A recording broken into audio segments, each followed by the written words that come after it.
오바다 리스트라는 제목으로 말씀을 준비하였습니다.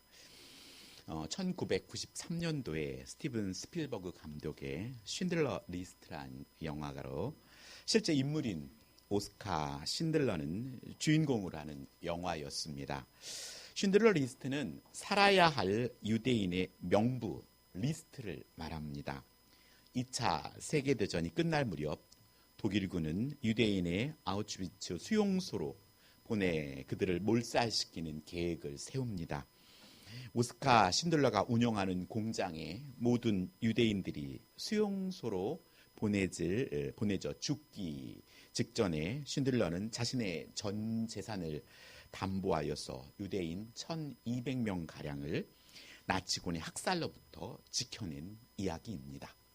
실제로 제가 이쪽 독일에 갈 일이 있어서 이 아우슈비츠 수용소는 아니었지만 그 수용소에 가본 적이 있습니다. 칸칸 작은 방마다 사진들로 전시되어 있는데 큰 수레에는 사람들의 팔, 다리들이 그냥 무슨 나무 토막처럼 잘려서 끌고 가는 모습.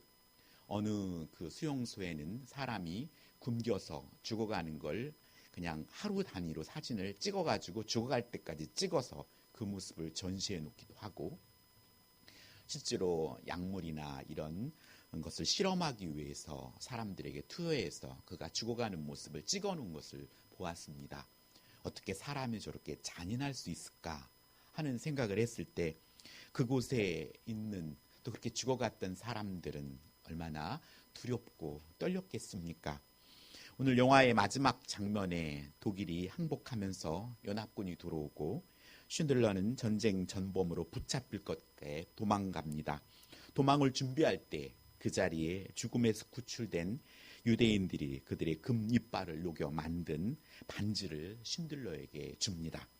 반지에는 한 생명을 구한 자는 세계를 구한 것이다 라는 탈무드의 글이 쓰여져 있습니다.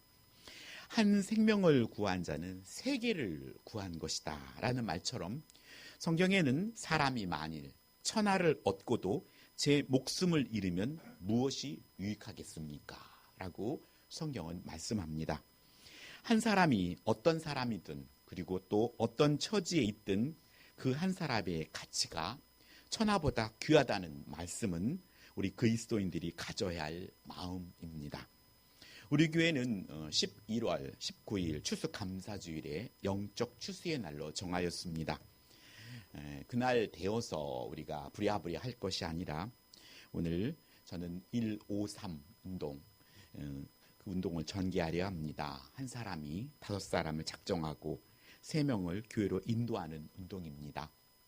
여러분의 삶의 자리에서 5사람을 작정하고 그들이 우리 교회로 데려오면 좋겠지만 그렇지 않더라도 그들에게 작정된 그 리스트를 작정해 보시고 또 기도하시면서 2월 한 달 동안 그래서 3월 달에 한번 작정해 보시기 바랍니다.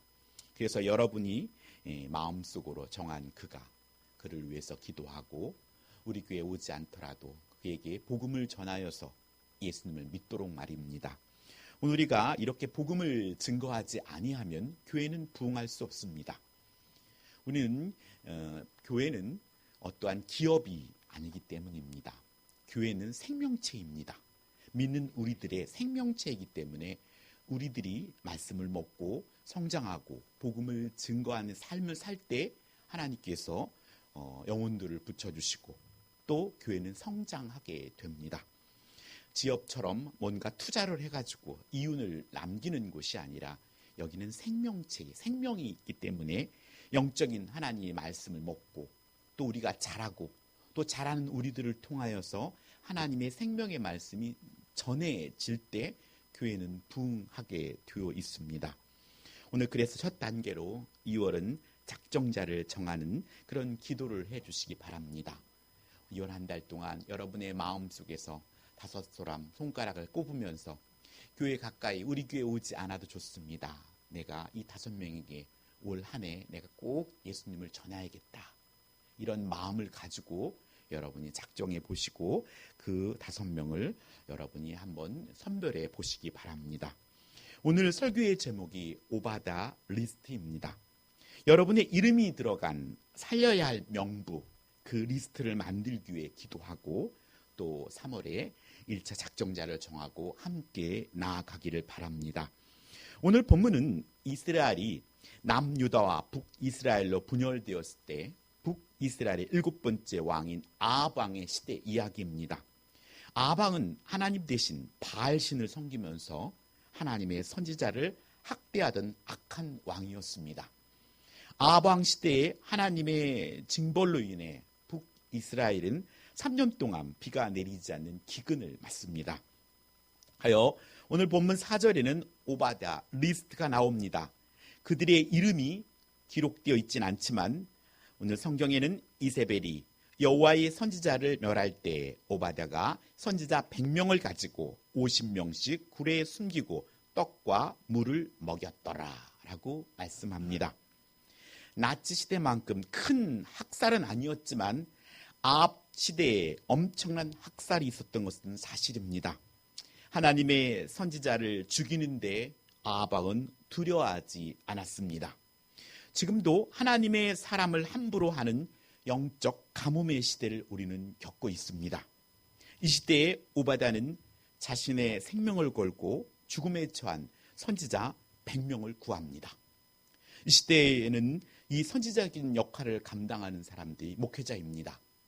여러분도 오늘 이 선지적인 목회자를 살리고 죽이는 것은 여러분이 말씀을 듣고 순종하느냐 안 하느냐에 달려 있습니다.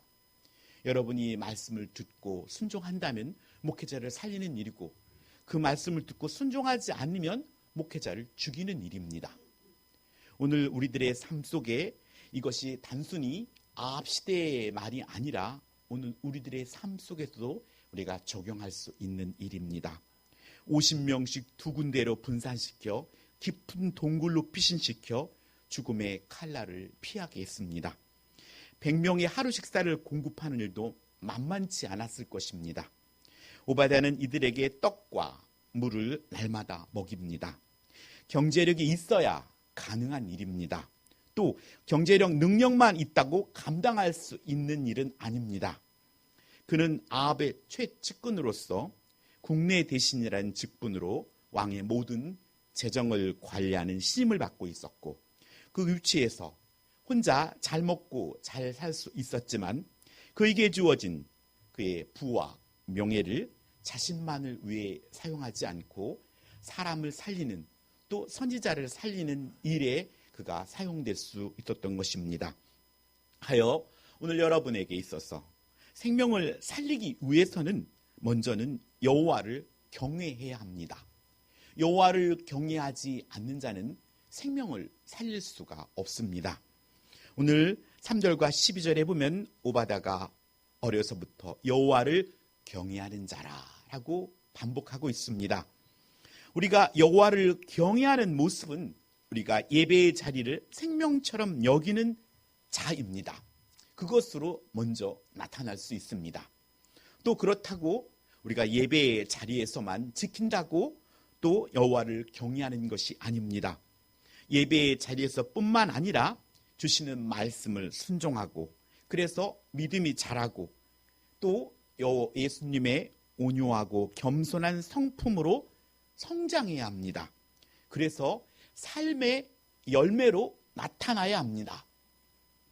그렇기 때문에 오늘 우리들이 교회에서 믿음이 있는 사람이도 보이지만 삶의 자리에서 가장 가까이 있는 남편에게, 아내에게, 또 형제들에게, 또 자녀들에게 믿음이 있는 부모로 인정받아야 하는 것입니다. 그렇지 않으면 우리는 어쩌면 형식적인 모습에 머물러 있을 수 있다는 것입니다. 오늘 오바댜가 어려서부터 여호와를 경외하는 자였기에 그의 주변에는 함께 어려서부터 신앙생활했던 자들이 있었을 것입니다. 우상 숭배와 선지자들의 학살 주범인 아합과 이세벨을 최측근에서 보좌하는 일을 오바댜가 하고 있었습니다. 그에게 쏟아지는 비난의 소리가 아마 굉장했을 것입니다. 왜 그런 왕을 돕고 있느냐? 당장 사표를 내라. 오늘 오바댜의 오늘 본문의 모습을 보면서 우리는 사람의 어느 한 면만 보고 쉽게 평가해서는 안 된다는 교훈을 얻게 됩니다. 이 세상의 사람들은 모두가 환경도 다르고 그리고 하나님께서 역사하는 방법이 모두 다르기 때문입니다. 오늘 왕의 명령이 법인 시대에 그 사륙의 한복판에서 하나님의 선지자를 숨기고 그리고 먹이는 일은 아무나 할 수 있는 일이 아닙니다. 목숨을 걸어야 하는 일입니다. 성경에 뱀처럼 지혜롭고 비둘기처럼 순결하지 아니하면 감당할 수 없는 일입니다. 오바댜는 겉으로는 하나님의 선지자를 죽이는 아합의 종이었고 내적으로는 본인의 이름처럼 여호와의 종으로 산 사람입니다. 그의 직업은 고급 공무원이었고 그리고 그의 삶은 여호와의 종이었습니다. 이 두 가지를 가지고 이 땅에서 우리는 살아가게 됩니다. 아슬아슬한 칼날 위에서 자신의 소임을 다한 인물입니다.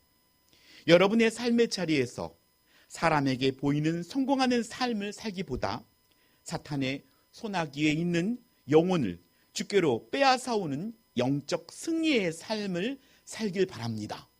나는 어떻게 내가 하나님이 기뻐하지 않은 모습에서 주님이 기뻐하는 모습으로 서고 또 악한 영들에게 빼앗긴 하나님의 자녀들을 어떻게 하면 그 전투에서 승리해서 주께로 데려올 것인가, 이 승리의 싸움을 우리는 싸워야 한다는 것입니다. 하여 이 싸움을 위해서는 훈련을 해야 합니다.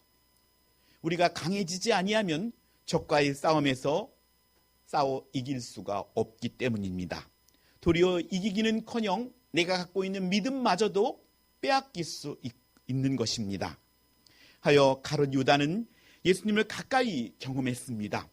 최측근에서 경험했지만 그는 받은 은혜에 감사하여 향유 옥합을 깨는 여인에게 이 향유를 300데나리온 이상에 팔아 가난한 자에게 줄 수 있었겠다 하면서 그 여자를 책망합니다. 오늘 우리는 세상의 기준으로 하나님께 받은 은혜를, 하나님께 받은 권위를 쉽게 판단할 수 있는 오류를 범할 수 있다는 것입니다. 하나님을 공경하고 두려워하는 믿음을 가지고 있는 오바댜는 하나님의 선지자들이 죽어가는 것을 가만히 보고 있을 수가 없었습니다. 그가 가지고 있는 지혜와 그리고 지위와 재물을 모두 동원해서 생명을 살려냅니다. 이렇게 하나님을 경외하는 사람은 어떻게 했든지 생명을 살리는 일에 최선을 다합니다. 그것이 하나님 아버지의 마음이기 때문입니다. 믿는 이들은 성공, 이 땅에서도 잘 두어야 합니다. 실력을 갖추어야 합니다. 왜요? 생명을 살리기 위해서입니다. 오늘 하나님께서는 하나님을 경외하는 오바댜를 통해 3년 동안 감으로 메마른 북이스라엘의 땅을 살려내고 그리고 물이 없어 죽어가는 사람들과 짐승들을 그를 통해 살려내십니다. 본절 6절에 아합 왕과 그리고 오바댜는 각각 다른 길로 물을 찾아 떠나는데 하나님은 오바댜가 엘리야 선지자를 만나게 해줍니다. 하나님께서 장차 엘리야 선지자의 기도를 통해 북이스라엘에 비를 내려주실 것이기 때문에 오바댜로 하여금 엘리야 선지자를 만나게 해준 것은 물을 찾게 해주신 것입니다. 하나님은 오바댜를 통해 가뭄으로 메마른 북이스라엘 땅을 살려냈고 그리고 북이스라엘 백성들과 짐승들의 생명을 살려냈습니다.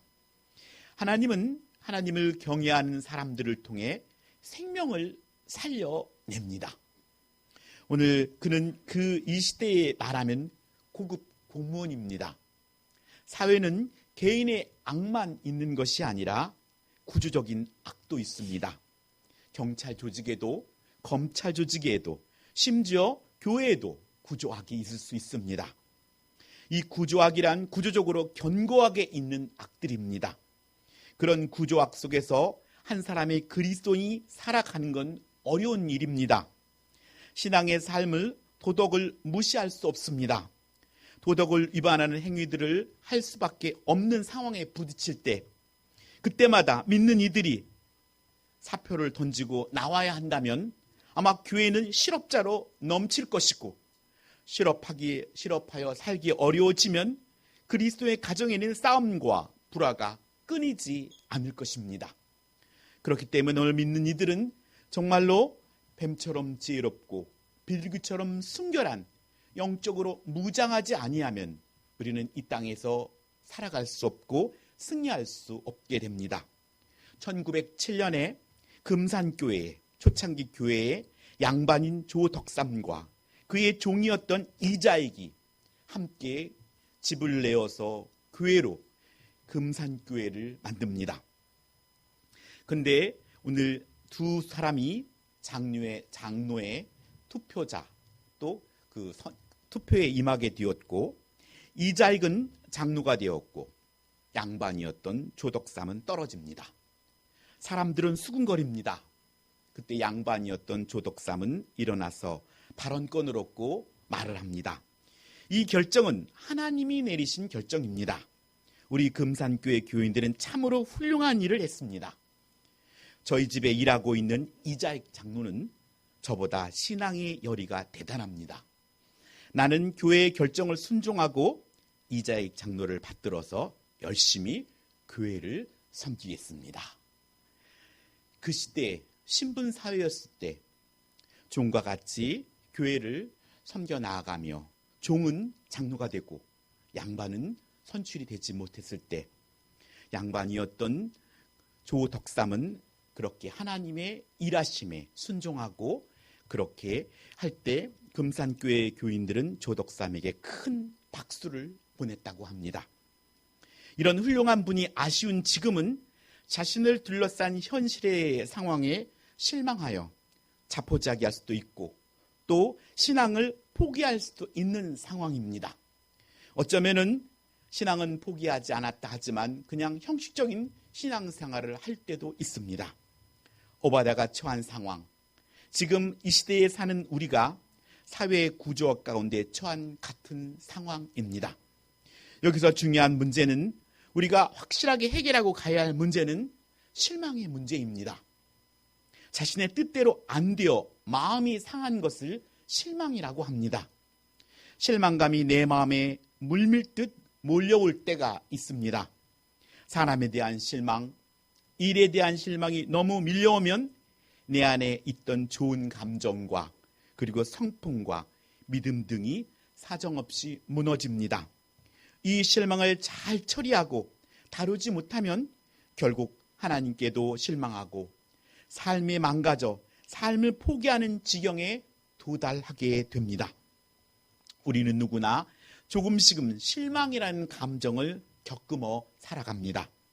그 실망의 강도가 어떠하든 실망해주는 결과는 우리 모두를 힘들게 합니다. 사람 만나는 것을 피하게 되고 때로는 하나님까지도 원망하게 됩니다. 하나님께서 살아계신가? 과연 하나님은 내 편이신가? 살아계셨다면 어떻게 선지자들이 우상을 섬기는 아합의 손에 죽을 수 있단 말인가? 이 상황에 언제 해결된단 말인가? 실망은 암적인 요소고 사탄의 중요한 무기입니다. 오바다는 이런 실망적인 상황을 어떻게 이겨내며 생명의 리스트로 사람을 지킬 수 있었겠습니까? 두 번째, 실망스러운 상황에서 우리는 아니오라고 외쳐야 합니다. 거기에 빠져선 안 되고 과감하게 입술로 선포해야 합니다. 아니요. 오늘 요즘 여러분은 무엇을 실망하고 있습니까? 우리는 모두 실망스러운 일, 또 낙심하는 일들이 있습니다. 그러나 여러분, 오바다처럼 믿음의 아니오를 외치기 바랍니다. 엘리야와 오바다가 만나는 장면에서 엘리야가 내가 여기 있다고 아합에게 얘기하라고 하자 오바다는 그럴 수 없다고 합니다. 내가 당신을 떠나간 후에 여호와 영이 내가 알지 못한 곳으로 당신을 이끌어 가시리니 내가 가서 아합에게 말하였다가 그가 당신을 찾지 못하면 내가 죽임을 당하리니 하고 말합니다. 여기서 오바다가 죽는 게 두려워서 그랬을까요? 저는 아니라고 봅니다. 오바다는 자신이 헛되게 죽을 수 없다는 것입니다. 지금도 선지자 100명을 먹이고 있는데 내가 지금 죽는다면 그들의 생명은 나는 아직도 할 일이 있다는 것입니다. 아직 자신이 할 일이 많이 있다는 것. 오늘 오바다는 단단합니다. 헛된 죽음을 거부할 정도입니다. 여러분들도 아무리 상황이 실망스럽다도 아직 할 일이 있지 않습니까? 실망은 대부분 외적인 곳에서 옵니다. 자꾸 주변을 보며 외부 상황 때문에 실망하지 말고 우리는 하나님의 눈으로 자신을 보고 자신의 발자국을 만들기 위해 애쓰는 사람이 되길 바랍니다. 우리 각자는 다른 발자국을 내딛고 있습니다. 각자의 달란트가 다르기 때문입니다. 하나님께서 물으며 우리 앞에 펼치는 일에 대하여 노력할 때 하나님께서는 우리를 만들어 가실 것입니다. 견뎌내시기 바랍니다. 때로는 말씀을 보는 중에, 때로는 기도 시간 중에, 때로는 우리 곁에 따뜻한 말로 위로하는 우리의 사랑하는 성도들의 위로를 통해 주님은 다가오십니다. 또한 하나님께서는 예배 시간 중에 위로로 다가옵니다. 그래서 오늘 우리는 하나님의 위로의 자리를 사모해야 합니다. 예배의 자리를, 기도의 자리를, 교제의 자리를 사모할 때 우리는 힘을 얻고 위로를 얻을 수 있습니다. 세상에 어떠한 위로를 얻기 원하십니까? 자기 코도함하는 친구들과 술 먹으면서 놀러 가면서 그건 진정한 위로를 얻을 수 없습니다. 진정한 위로는 하나님께로부터 오는 것입니다. 하여 오늘 여러분의 삶 속에 예배를 정말 믿음의 선배들처럼 생명처럼 여길 때 하나님께서는 여러분을 생명처럼 사랑해 주실 것입니다. 여러분이 하나님의 능력을 제한하지 않는다면 여러분은 하나님의 놀라운 능력과 은혜를 경험하게 될 것입니다. 하나님을 경외하는 것이 오바다의 힘의 근원이었습니다. 하나님을 경외하는 것은 하나님의 주권을 인정하는 자에게 나오는 반응입니다. 내가 나의 주인이 아니고 하나님이 나의 주인이시며 그리고 나를 다스리시고 내 삶을 이끌어 가시며 우리와 늘 함께 하신다는 그 사실에 대한 나의 반응이 경외입니다. 오늘 하나님을 경외하십시오. 깊이 경외하며 깊이 주권을 인정할 때 우리는 하나님을 경험하게 될 것입니다. 그리고 실망스러운 상황에서 아니오라고 외치십시오. 나는 아직도 하나님의 일, 생명을 살리는 일이 내게 남아있다고. 오늘 하나님께서 우리를 이 땅에 생명을 유지시켜 주는 것은 하나님의 일, 생명을 살리는 일에 사용하시기 위해서 우리를 이 땅에 남게 하신 것입니다. 그것이 나의 사명입니다. 오늘 한 주간도 여러분의 삶 속에서 진정 하나님이 원하시는 그 생명, 그게 먼저 나이고 내가 믿음 안에서 믿음이 성장하고 좀 더 나아가서 우리 주위에 가난하고 또 소외되고 또 지극히 작은 자들을 돌아보며 그들에게 생명의 말씀을 증거하고 또 그들을 섬기는 그런 생명을 살리는 일에 저와 여러분이 사용되기를 예수님의 이름으로 축복합니다. 네.